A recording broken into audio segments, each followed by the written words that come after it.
ಅರೆ ಕಡಿಮೆ ಹಾಕು ಆದ್ರೆ ಅಸಲಿ ಹಾಕು. MDH ಕಾಶ್ಮೀರಿ ಕೆಂಪು ಮೆಣಸಿನ ಪೌಡರ್. ಪಾಕಿಸ್ತಾನದ ಪ್ರಬಲ ಅಸ್ತ್ರಕ್ಕೆ ಭಾರತದ ಗುನ್ನ. ಪಾಕ್ನ ಸಿಡಿತಲೆಗಳನ್ನ ಉಡೀಸ್ ಮಾಡಿದೆ ಭಾರತೀಯ ಸೇನೆ. ಪ್ರಬಲ ಅಬ್ದಾಲಿ ಮಿಸೈಲ್ ಅನ್ನ ಬಳಸಿ ಪಾಕ್ ಅಟ್ಯಾಕ್ ಅನ್ನ ಮಾಡಿತ್ತು. ಜೈಸಲ್ಮೇರ್ನಲ್ಲಿ ಪಾಕ್ನ ಅಬ್ದಾಲಿ ಮಿಸೈಲ್ ಅನ್ನ ಪುಡಿಗೈದಿದೆ ಭಾರತೀಯ ಸೇನೆ.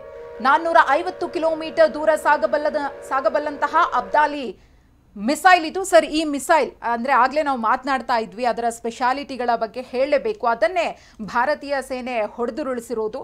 ಇಂತಹ ಸಾಕಷ್ಟು ಮಿಸೈಲ್ಗಳನ್ನ ಭಾರತದ ಮೇಲೆ ಬಿಡುವಂತಹ ಕೆಲಸವನ್ನ ಪಾಕಿಸ್ತಾನ ಮಾಡ್ತಾ ಇದೆ. ಆದರೆ ಅದೆಲ್ಲವನ್ನ ಕೂಡ ಸಮರ್ಥವಾಗಿ ಭಾರತೀಯ ಸೇನೆ ಫೇಲ್ಯೂರ್ ಮಾಡ್ತಿದೆ. ಈ ಅಬ್ದಾಲಿ ಮಿಸೈಲ್ ಬಗ್ಗೆ ಏನಂದ್ರೆ ಸರ್ಫೇಸ್ ಟು ಸರ್ಫೇಸ್ ಮಿಸೈಲ್ ಇದು ಬಂದು ಮ್ಯಾಕ್ಸಿಮಮ್ ಬಂದು 200 ಕಿಲೋಮೀಟರ್, 450 ಕಿಲೋಮೀಟರ್ ಅಲ್ಲ, 200 kilometre. But it can carry the war head of 450 kg. It can carry both nuclear war head and non nuclear war head. 430 kg if it was like ಇನ್ನು ಅದೇನಕ್ಕೆ blast ಆಗಿಲ್ಲ technical reason ಅಂತ ಮಂಜುನಾಥ್ ಹೇಳ್ತಿದ್ದಾರೆ. ತುಂಬಾ probably impact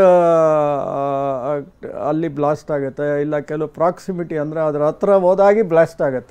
so ಆ ಥರದ್ರಲ್ಲಿ I don't know what is the technology they had use for this ಅಂತ. But generic ಆಗಿ ಹೇಳ್ಬೇಕಾದ್ರೆ it is a surface to surface missile. ಈ ಲಾಂಚರ್ಸ್ ಮೇಲೆ, ಈ ಟ್ರಕ್ ಲಾಂಚರ್ಸ್ಗಳ ಮೇಲೆ ಟ್ಯೂಬ್ ಲಾಂಚರ್ಸ್ ಥರ ಮಾಡ್ಬೋದು ಇದನ್ನು.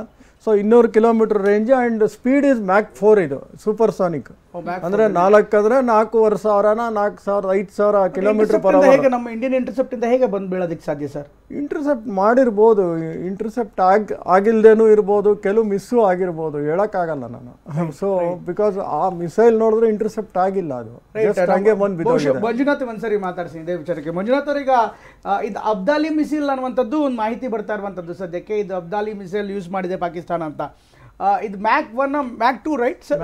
ಮ್ಯಾಕ್ 4 ಇದಾಗಿರುವಂಥ ಹಿನ್ನೆಲೆಯಲ್ಲಿ ಸೂಪರ್ಸಾನಿಕ್ ಕೂಡ ಇರುತ್ತೆ ಇದರಲ್ಲಿ. ಇಂಟರ್ಸೆಪ್ಟ್ ಮಾಡೋಕ್ಕಾಗದೇ ಇದ್ರೆ ಅದು ಒಂದು ಕಾರಣ ಇರ್ಬೋದಾ, ಅಥವಾ ಬ್ಲಾಸ್ಟ್ ಆಗಿಲ್ಲ ಒಂದು ಭಾಗ, ಬಟ್ ನಮ್ಗೆ ಒಳಗಡೆ ಬಂದಿದ್ದು ಹೇಗೆ ಅನ್ನೋದು ಕೂಡ ಒಂದು ಪ್ರಶ್ನೆ ಇರುತ್ತೆ ಸರ್. ಈಗ ಅದು ಯಾವ ರೀತಿ ಗೈಡೆನ್ಸ್ ಟೈಪು ಇರುತ್ತೆ. ಓಕೆ, ಆ ಗೈಡೆನ್ಸ್ ಟೈಪ್ ಆದಲ್ಲಿ ಯಾವುದು ಸೆಲೆಸ್ಟಿಯಲ್ ಗೈಡೆನ್ಸ್ ಅಥವಾ ಆ ಗೈಡೆನ್ಸ್ಗಳನ್ನು ಇರುತ್ತೆ. ಆ ಗೈಡೆನ್ಸ್ ಮಿಸ್ ಆಗುತ್ತಾ ಅಥವಾ ಟೆಕ್ನಿಕಲ್ ಆಗಿ ಅಲ್ಲಿ ಮಿಸೈಲಿಂದ ಯಾವುದೇ ಒಂದು ಪಾರ್ಟ್ಸ್ ವರ್ಕ್ ಆಗದೆ ಅದು ಒಂಥರ ಕಲ್ಲಿನ ಥರ ಕೆಳಗೆ ಬಿದ್ದೋಗುತ್ತೆ. ಆ ರೀತಿನೂ ಆಗಿರ್ಬೋದು. ಯಾಕಂದ್ರೆ ಇಂಟರ್ಸೆಪ್ಟ್ ಆಗಿಲ್ಲ, ಈ ಮಿಸೈಲ್ ನೋಡಿದ್ರೆ ಇಂಟರ್ಸೆಪ್ಟ್ ಆಗಿಲ್ಲ. ಇದು ಮುಂದಿನ ಫ್ಯೂಸ್ ಇದಾಗಿರೋದು ಕೆಲವೊಂದು ಭೂಮಿಗೆ ತಾಗಿದ್ರಿಂದ ಅಷ್ಟೇ. ಸೊ ಆ ರೀತಿ ಯಾವುದೋ ಒಂದು ಗೈಡೆನ್ಸ್ ಮಿಸ್ ಆಗಿದೆ ಅಂತ ಸರ್. ಬಟ್ ನಮ್ಮ ಏರೋ ಡಿಫೆನ್ಸ್ ಸಿಸ್ಟಮ್ನ ಮಿಸ್ ಆಗಿ ಬರೋದಕ್ಕೆ ಸಾಧ್ಯ ಇದೆಯಾ ಸರ್? ಬೇರೆ ಇದ್ರ ಬಗ್ಗೆ ಕೂಡ ನಾವು ಯೋಚನೆ ಮಾಡ್ಬೇಕಾಗಿ ಹೇಗೆ ಬಂದು ಬಿತ್ತು ಅನ್ನೋದು ಕೂಡ ಒಂದು ಪ್ರಶ್ನೆ ಆಗುತ್ತೆ. ಅದಕ್ಕೆ ತಾವೇನು ಹೇಳ್ತೀರಿ ಸರ್? ಈಗ ಪ್ರೈಮರಿ ಏರ್ ಡಿಫೆನ್ಸ್ ಇದು ಏರ್ಫೋರ್ಸ್, ಇದು ಪ್ರೈಮರಿ ಏರ್ ಡಿಫೆನ್ಸ್ ಮಾಡೋದು ಏರ್ಫೋರ್ಸ್ ಇಂದು.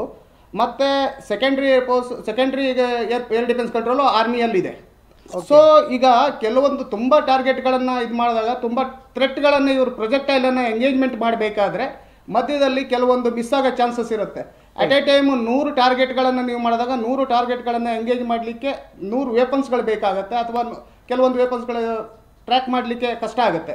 ಆಗ 1-2 ಸಾವಿರ ಮೊದಲೇ ಹೇಳಿದ್ರು, 1-2 ಟಾರ್ಗೆಟ್ಗಳು ಬಂದು ಟಾರ್ಗೆಟ್ ಇದ್ರ ಮೇಲೆ ಬೀಳ್ತವೆ, ಹಾನಿ ಆಗುತ್ತೆ ಅದರಿಂದ ಅಲ್ಲ. ಅಥವಾ ಇದು ಏನೋ ಒಂದು ಟೆಕ್ನಿಕಲ್ ಆಗಿ ಅದು ತನ್ನ ಗುರಿಯನ್ನು ತಲುಪದೆ ಅಲ್ಲೇ ಕೆಳಗೆ ಬಿದ್ದಿರ್ಬೋದು, ಅಥವಾ ಅದನ್ನು ಮಧ್ಯದಲ್ಲಿ ಟ್ರ್ಯಾಕ್ ಮಾಡ್ತಾ ಇರ್ಬೋದು. ಟ್ರ್ಯಾಕ್ ಮಾಡ್ತಾ ಇರ್ಬೇಕಾದ್ರೆ ಅದರಲ್ಲಿ ಟೆಕ್ನಿಕಲ್ ಮಿಸ್ಟೇಕ್ ಆಗಿ ಅದು ಕೆಳಗೆ ಬಿದ್ದಿರ್ಬೋದು ಅಂತ ಅನ್ಸುತ್ತೆ ಸರ್. ರೈಟ್, ಅದು ಒಂದು ಕಾರಣ ಇರ್ಬೋದು.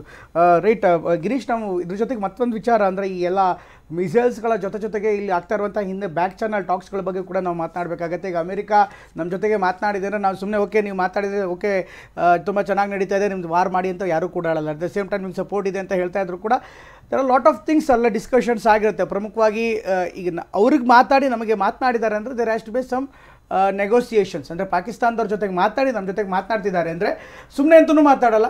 ಈಗ ನೀವು ಸುಮ್ಮನಿರಿ, ಗಲಾಟೆ ಮಾಡಬೇಡಿ ಅಂತ ಒಂದು ಸಾರಿ ಹೇಳ್ಬೋದು ಅಥವಾ 2 ಸಾರಿ ಹೇಳ್ಬೋದು. ಕಳೆದ 4 ದಿನಗಳಿಂದ ನೋಡ್ತಾ ಇದ್ದರೆ ಕಂಟಿನ್ಯೂಸ್ ಆಗಿ ಬ್ಯಾಕ್ ಚಾನಲ್ ಟಾಕ್ಸ್ಗಳು ಹೋಗ್ತಾ ಇದೆ. ಇಲ್ಲಿ ಇಂಡಿಯನ್ ನೆಗೋಸಿಯೇಷನ್ಸ್ ಏನಿರುತ್ತೆ, ಇಂಡಿಯಾ ಕೂಡ ಸುಮ್ಮನೆ ಕೂತ್ಕೊಂಡಿರಲ್ಲ. ಸರಿ ನಾವೇನೂ ಮಾಡ್ತಾ ಇಲ್ಲ, ನಾವು ಇದನ್ನು ಮುಂದುವರಿಸಬಾರ್ದು ಅನ್ನೋ ನಮ್ಮದು ಒಂದು ಡಿಮ್ಯಾಂಡ್ ಲಿಸ್ಟ್ ಇದ್ದೇ ಇರುತ್ತೆ. ಪ್ರಾಬಬ್ಲಿ ಟೆರರಿಸ್ಟ್ ಹ್ಯಾಂಡ್ ಓವರ್ ಮಾಡೋ ಲಿಸ್ಟ್ ಇರ್ಬೋದು. ನೀವು ಇಷ್ಟು ಜನ ಟೆರರಿಸ್ಟ್ ಲಿಸ್ಟ್ ಕೊಟ್ಟಿದ್ದೀವಿ, ಅದನ್ನು ಹ್ಯಾಂಡ್ ಓವರ್ ಮಾಡಿ ನಮಗೆ. ಇಲ್ಲ ನಮ್ಮ ಆಸ್ತಿ ಇಷ್ಟು ಕಬಳ್ಸಿದ್ರೆ ಅದನ್ನು ಹ್ಯಾಂಡ್ ಓವರ್ ಮಾಡಿ. ಈ ಥರ ಡಿಮ್ಯಾಂಡ್ಸ್ ಇರ್ಬೋದು. ಅದು ಬಿಟ್ಟರೆ ನಾವೇನು ಪಾಕಿಸ್ತಾನ್ ಫುಲ್ ನಮಗೆ ಕೊಡಿ ಅಂತ ನಾವೇನು ನಮ್ಮ ಉದ್ದೇಶ ಬೇರೆ, like ಈಗ ನಮ್ಮ ರಷ್ಯಾ ಉದ್ದೇಶ ಉದ್ದೇಶ ಇಲ್ಲ. ಬೇರೆ ಇತ್ತು. ಅವರ ಉದ್ದೇಶ is only terrorist, it's not against Pakistan people. Right.